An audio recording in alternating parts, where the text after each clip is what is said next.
Watching out for you. This is Storm Team 8.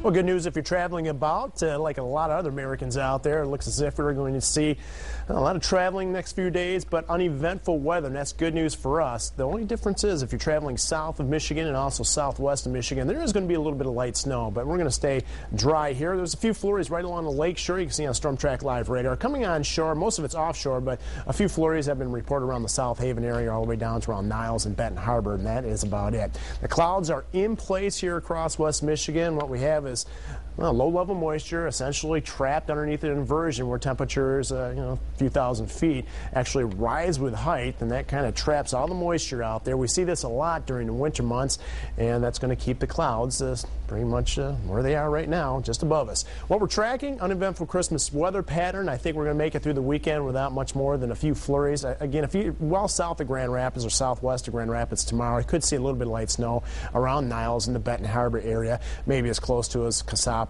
Wajack area, but that would be about it. Nothing that should accumulate. And Christmas Eve, snow again south of Michigan, Indianapolis area. It looks like Rockford, Illinois, also around Dubuque, possibly all the way down to Cincinnati. It's that same tract as southwest of Michigan that we missed out on the majority of the snows so far this month. And a possible storm to close out 2010. Of course, that is a ways away, but it's a possibility, so keep that in mind. Temperature-wise, well, we're right around 32 degrees at Gerald Ford International Airport, 30 in Grand Rapids. Along the lakeshore, 34 in Holland. I think temperatures essentially will stay right where they are right now, maybe climbing 1 degree or 2 degrees. That would be about it.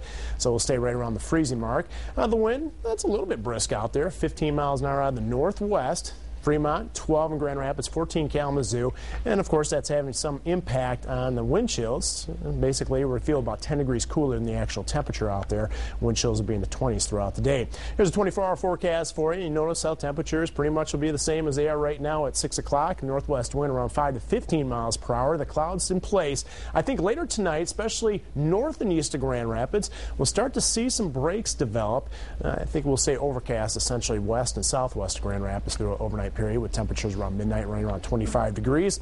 At 6 o'clock in the morning, again, a few breaks off to the north and east of Grand Rapids, but a lot of clouds west and south of town, and I think the clouds are pretty much going to overtake the skies for all of us for the most part during the afternoon hours, and temperatures at noon right around 27 degrees, close to 30 right along the lakeshore. Northeasterly wind out there, a little bit different than today with temperatures right around 28 degrees. Here's what it looks like. The futurecast, you'll be able to see that band of light snow out there. Again, this is the area if you're traveling tomorrow, you might have some slippery roads out there here and there. As we put this continue into motion, it's again going to track to our south and west. Here's a look at the Storm Team 8-day forecast, and look at this, just not much going on right through this holiday weekend. Of course, that bodes well with traveling out there, maybe a few flurries on Sunday. And as we head later in the forecast period, notice Thursday, that's really the highlight day as far as any kind of weather, with a pretty good system organizing off to our southwest. That will give us our next best chance of precipitation. But again, that's 8 days away, so nothing big heading our way. Yeah, that's a really quiet forecast. Yeah, that's my Christmas gift to travelers out there. Yeah, and they greatly appreciate that, Matt. So you're just going to take the next 8 days off then? Sure.